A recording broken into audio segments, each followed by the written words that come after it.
Welcome home. We are WNST. Dallas, Baltimore. Baltimore positive. It is a big, big week around here. A rare Washington at Baltimore tussle. On Friday, we're going to be Pizza John's my birthday weekend. It's Luke's birthday. We have Maryland scratch-offs in the Maryland Lottery. We have the Ravens scratch-offs to give away beginning on Friday. And it's been a lucky batch at Costas and before that at Faidley. So we hope to have a little pizza. They do have a crab cake at Pizza John's, and our friends at Liberty Pure Solutions powering up the Maryland Crab Cake Tour as well as the Oyster Tour and our friends at Curio Wellness. And last but never least, Jiffy Lube Multicare getting Luke back and forth to Owings Mills to get all of us ready. I am reaching to some of my friends down in the district, as they say, and folks that cover the former Redskins, now the Commanders, and have been through a lot of bad football as well as a lot of bad treatment from the Snyder family. This guy is one of those guys. He has survived on old Blu-ray DVD James Bond films, as well as his well-earned status as a college football AP voter, as well as basketball. He covers college sports, but all of the real things as well for WTOP down in the capital of the free world, the nation's capital. We welcome our defending champion, Dave Preston, back on the program. You can find him at Dave Presto out in the real world. Look, man, we don't have any pussyfooting around. No James Bond No, this week. We're not going to get into the Roger Moore, Sean Connery thing. We're not doing any of that. Okay, we're going to get into the Jayden Daniels, Lamar Jackson thing. And right. you're a transplant. You're not like a Redskin fan. You're not a hail to the guy, all that. But you came in. You're a New Hampshire guy. You went to high school in the area where my wife came from. But you've been a part of this Washington football thing for a couple decades now. I'm watching it. I look at the Orioles and say, how does it get regrown with the empty seats last week? And I think Mm. the lurid history of everything that's going on down in Landover with the football team, it feels like this is what it looks like when it comes back to life.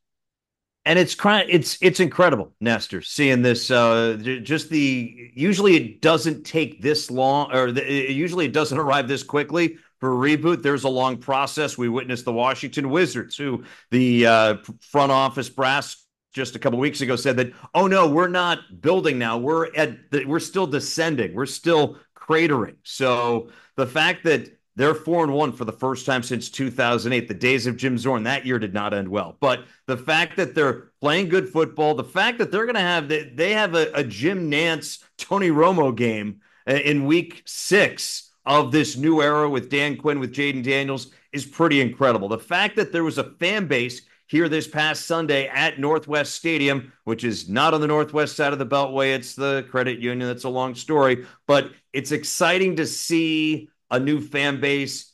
You just become infatuated with this new quarterback, with this new coaching staff, and with this new ownership. And I'm surprised. We're wondering when this burgundy and gold bubble is going to burst, because no matter how good things have been for the last 30 plus years, things do not end well. There was a 7-1 start the last year of RFK. That team finished 9-7 out of the playoffs. So, and that's not the worst things have happened, but all is sunny, and it's morning again in Ashburn and the district, I guess. Yeah, it feels like there have been so many reboots with Snyder and so many coaches. I mean, I had Mike Silver on this week, and it was kind of appropriate because we didn't plan it that way. Just the week he wound up on. He's done a book on the Shanahan tree, and really the thing is sort of really envelopes into the Washington time when he was there with RG3 and all those coaches and Right. McVay and all those guys and Raheem Morris that went on to become coaches in the league. Is that 5 coaches? I mean, I'm thinking of the second Gibbs era. There was a Shanahan era. There's a Jay Gruden there. I'm Right. thinking of all the people that have. My God, the ball coach was there with Marvin Right. 25 years ago, and I just think about how stinky it's all been. I know Dan Quinn a little bit through Salisbury State, and he's went to college here. Really good man. Did a great job down in Atlanta. The whole 28-13 or whatever that score was in that goofy game with Tom Mhm. Brady. But if I looked at their roster, I looked at their coaches and the kinds of coaches that they have, and former Raven coach Bobby Ingram, different people on their staff, Dave Tope's kids on the staff. Like I looked through it, and I'm like, it looks like a professional outfit. And other than maybe the owner being a little inebriated when he went on ESPN to start his career, I looked at this and said, it doesn't smell like Dan Snyder anymore. I would ask you as a reporter, because, and I'm only asking because I'm still banned by the baseball team here, and now banned by the football team here because That's wrong. I'm not a real reporter after 40 years. But Capitals love you. The Capitals love you. Come on down for the tell Caps. Sergey I said hello. The baseball thing, I'm trying to figure out when it's gonna smell and feel different. And I don't mean, one run in 18 innings last week or whatever. I'm talking about the vibe, the mojo, the humans, the way humans are treated. I'm from Dundalk. I know when I'm being treated poorly. I have a sixth sense about that sort of thing. And I never went to Redskin Park. I never went down there, but I had friends that did. You were one of them, many of them. They gave me a story that was like even worse than the stuff Angelos was doing up here for long stretches of time. And I'm thinking, as a fan, as a media member who has access to it, and you do, how do you know it's changed? How do you know it's different? It just feels it's one of those things that when you know.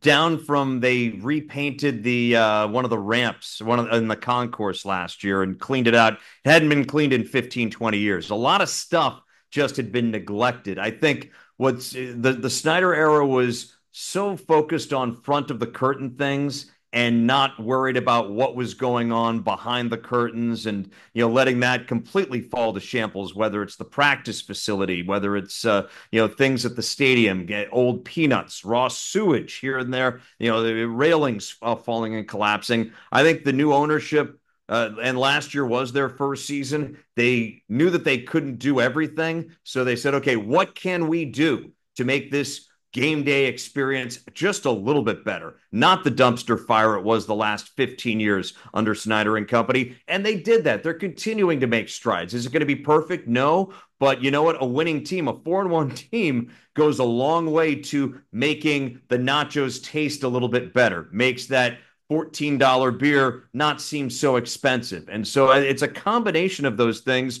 Also, I think ownership is just a lot more friendly, a lot more welcoming. I was at an event last week for the Capitals as they're getting their 50th season and 50th anniversary underway. Those two converge because of the lockout. We lost a season way back when. Had a chance to chat with Zach Leonsis, and I just really complimented him and his dad on how the fact that, yes, that these guys are making money off of these teams, but Ted Leonsis with the Capitals has always appeared to be more of a steward than an actual owner. Yes, he's making money, but he recognizes the fans have ownership in this team, in this franchise. And I think that's what this new ownership group is trying to do, trying to convey that, yes, we're collecting the checks. Yes, we're rich and we're going to continue to get rich off this product, and we're cashing the network checks. But you know what? You, the fans, you guys are the ones who have invested your lives rooting for this team, and we respect you. We are just stewards. So I think that is what the ownership group is trying to convey. They've also been completely hands-off, letting the general manager, Adam Peters, take control of things. And he's been hands-off in the regard of letting Dan Quinn coach the team. And when you've got a structure like that we have not had since Jack Kent Cooke was running the show back in the mid-90s, and Well, Charlie that's the hardest Casserly and part Norv is Turner. just saying how dysfunctional Right. Oh, is dysfunction bad. can be. I mean, with the Orioles, I mean, I've witnessed it for 30 years, and Right. I wrote this letter to Rubenstein last week. I'm like, if you can't acknowledge the trauma all of us have dealt with as fans, Right. as media, as people who love the franchise or love the city, then you're lost. If you're not dealing with that, if you're just going to ignore that, I can't ignore that. I can't ignore Right. the losing seasons. I can't ignore the sewage that fell out of the stadium if I can't ignore the name Right. change if I was a Redskin fan and became a Commanders fan. You live through it. And I have friends Right. that were, I mean, I know you have a hard time believing this, Dave Preston, but I have friends that support the Washington National Football League team. I still call them the NFLs. Right.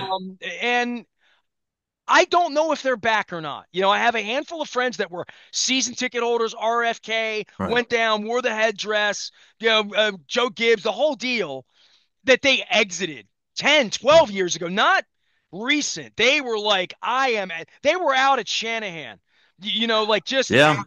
And I was there that day. It was a December game against Kansas City. It was the end of the RG3 era. It was basically the end of the Shanahan era, even though there was still some season to play. And it was one of those games that as you cover games, Nestor, there's a certain rhythm to everything. And at 2:30 in the afternoon, everybody in that press box was writing their gamers, and everybody was like, okay, how much more of this do we have to do? Because the game was over by halftime and the fans had left FedEx Field, and I think a big chunk of the fan base gave up on that day. Some of them are starting to come back. Some of them are at an age now where they're never going to come back. But if they had maintained the relationship, they'd still be here. But it's been a long time. That was 2013. It's been over a decade since I think a lot of people had faith in this team. And I have faith in the ownership group. I have faith in the front office, and I have faith in the new head coach because I like what I've seen. And I'm going to give them that faith until they prove me otherwise massively, because the end of the Snyder era was just such a nightmare, such a dumpster fire. Dave Preston is here. He's covered a lot of bad football. He's covered some good hockey over the course of time Yeah. as well. He's down in DC at WTOP. You can follow him anywhere social media goes. A real college football and basketball insider, an expert on all of those things. The Baltimore Washington juxtaposition. When did you get down here? I mean, you famously tell me about waiting tables and Morton's Yeah. out in Vienna and whatever, Tyson's or Preston. whatever. Yeah. But how many years have you done this? 2000. I came down in 2000. So the Super Bowl season for the Ravens. And I still had some ill will. I mean, even though Redskins beat I the never Ravens spent in that game, by the way. yeah, I never spent a day in Cleveland, living wise. I've been there for some Mid-American Conference tournaments over the years and the like. But I had ill will towards Art Modell for taking the heart of Cleveland out. So I was just like, ugh. It took me a while to embrace what the Ravens have built and the franchise and the standards that they have set. And you look at them, stability at the coach and the quarterback position. That's something that the Washington football team has not had the last 10, 15 years, maybe even 30 years since Mark Rippon started to have problems. It's been like, I don't know if you read your New Testament, but that first chapter of Matthew where somebody's begatting somebody and boom, boom, boom, and you go through the generations. That's what the Commanders coach or quarterback carousel has felt like for the last 15 to 20 years. And for years, we've admired just the stability of the Ravens, even when things have turned bad, even when they've been stuck with a Kyle Bowler, they see it through. They don't jettison a guy sooner than they should. And perhaps they kept him a little too long. Same with Flacco. But you love what they've done on the field and off the field. And I have friends who are Raven fans who travel from Arlington over there because it's not that far of a drive, and a lot of them are transplants from from that area and now live in this area. So I will be covering Sunday's game, so I have a chance to say hi to Luke. And I always look forward to going to M&T as well. You Chad Steele, my love, when you enter the Kevin Byrne Yes. press box, the pint-sized Kevin Byrne press box. I was with my Redskin fan friend. I'm not gonna out Scotty P, but I was with him back in 1996, and we were in Las Vegas, and I remember getting a stack of clips that I brought on the plane with me in June of 1996. So getting your mind around this. The Ravens haven't Yeah. played a game. They're No just named. internet, They're so it's just all named the clips. Ravens, right? You know Right. what I mean? It's clips. And we were at the pool at the Hard Rock, and I was reading about Stephon Moore and reading about Eric Turner and reading about Vinny Testaverde and Michael Jackson and Derek Alexander. And my HTTR buddy, he's hot and bothered. Rippon was a couple years before that, and Thurman Right. Thomas was 3, 4 years before that. And to your point, Art Modell's a scumbag. How can he move the team? What are the raisins? What are these purple Barney uniform? I got all of that. Right. Ha! Ha! Wait, junior franchise, you're going to get relegated, Maybe they'll put you back in the AFL or let you go play in the Arena League or it was all of that. It is astonishing how 30 years later, and it feels like 30 minutes ago, I can still feel the heat and that black sand they had at that pool there. It Mm. was awful. Yeah. $12 bottles of Fiji water, and even that was in 1996. I'm blown away at how awful the Washington football thing was just killed in the same way that the baseball thing was killed here. Right. I have friends that were Redskin Oriole combination fans, and all they've done is really suffered. I mean, literally, it's just been a lot of suffering. But it is amazing that the Ravens established themselves, and 30 years later, I have a real professional media guy like you at Mhm. WTOP coming on talking about how the Ravens are the benchmark and the Northern Light Right. for franchises like the Washington Commanders at this point. It, it's a travesty what happened in Right. DC to football. It really is. And Nestor, it should be taught in business schools how to how to build a brand and how to tear one down. You look at the last 30 years. There's a phrase, and I know that you share a birthday with Justin Hayward of the Moody Blues. There's a song, "Lovely to See It's You coming up Again," this week. and yes, and and there's a line where empires turn back to sand, or something along those, where empires have turned back to sand, and it does happen. We look at there was the big radio station here before WTOP gained traction was WMAL. That station has now been marginalized over the years. And back in the day, it was WMAL, and they carried the Redskins. And the Redskins as a brand has suffered mightily over the last 20 years, just like the Ravens brand has ascended in the last 20 years. And it just shows you how fragile things are. And in reality, we're what, maybe 7 good or bad life decisions for massively escalating or massively just, going into the gutter. And it's just a matter of avoiding those 7 bad decisions back to back to back to back to back, and trying to make those 7 good decisions back to back to back to back. I think that the Commanders have made a good decision with the new ownership, with the hiring of Adam Peters, with the hiring of Dan Quinn, with the drafting of Jayden Daniels. Will that be long term? Is this a flash in the pan? You never know. All I know is that I'm looking forward to seeing the top 2 teams scoring wise in the NFL competing on the field Sunday. And I can hold my head high when I look to the owner's box as well. Redskins defense, not much to say. I mean, we're not look, Work in we gave up progress. 38. Yeah. I'm looking for a track meet here this week in one All right. way or another. But this Jayden Daniels kid can spin it. I think it was very obvious at LSU. Luke's going on and on about him, but give me a little preview of the team and what we're going to see here, other than a team that's got a better record and a team All that, right. quite frankly, is coming up here to take the Ravens' lunch money. Well, it's a team that ranks first in the NFL in third down efficiency. They didn't need to punt really for 2 games. Every drive they had, I think, in against the Giants and against the Bengals, and maybe even for the bulk of the game against the Cardinals, I think they took a knee at the end of each half. And other than that, they were putting points on the board. It's amazing how quickly Jayden Daniels has ascended as a starting quarterback in the NFL. The game's not too fast for him. The league is not too big for him at this time. And you never know with some of these kids that you draft. Look at Caleb Williams with the Bears. And don't they wish that they could have taken Jayden Daniels, number 1? Cliff Kingsbury's got a great offensive system that works off of his strengths. Terry McLaurin is able to get open. He had a rough patch to start the season, but he's gotten better. And it just feels like right now Cliff Kingsbury is, as coordinating this offense. He's at the blackjack table, and he's hitting when he should, and he's holding when he should, and he's doubling down when he should. And that's all you can hope for from an offense. Defensively, they've gotten better. They got gashed the first 3 weeks when you think about it. But and granted, Cleveland's a dumpster fire offensively. They held the Browns to 13 points. They held the Cardinals, who, they can score points. They put 41 on the board against the Rams. They held them in check. I think they held they held the Cardinals to 4 of 11 on third down, and they were 1 for 8 on third down before the game was over the last fourth quarter. Cleveland was 1 for 13. Their one conversion happened on the last possession. So the defense, in my opinion, behind Bobby Wagner at linebacker, sneaky good. And I think they're only going to get better. But this is a week-to-week league, and you never know what's going to happen. I'm looking forward to Sunday.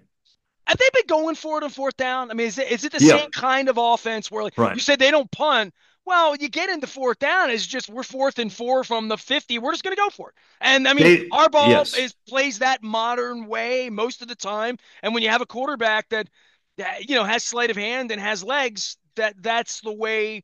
I mean, that would be an advantage to anyone Right. with a speed quarterback, is that you feel more compelled to play fourth down.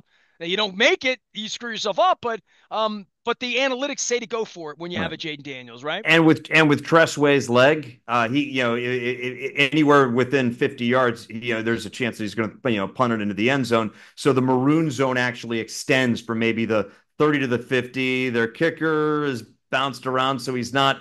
You're not talking about an all pro back there. So maybe you're more tempted to go for it, before you get to the 30-yard line.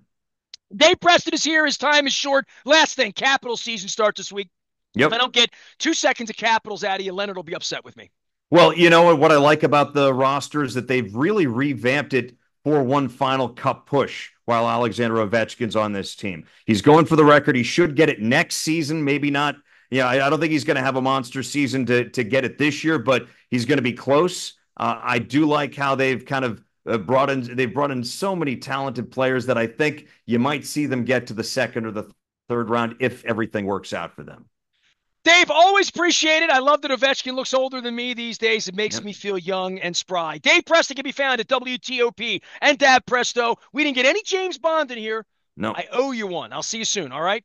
Yes. Dave Preston, WTOP, with us. Our WNST Crab Cake Tour and the Baltimore Positive moves to Pizza John's on Friday. We have the Raven Scratch Offs, the $2 Scratch Offs. They've been a very, very lucky batch. Get on out on Friday. Our friends at Liberty Pure Solutions, keeping our water crystal clean, 1-800 Clean Water, as well as our Oyster Tour now out with Curio Wellness and Far and Dotter. We are WNST, AM 1570, Towson, Baltimore, and we never stop talking Baltimore Positive.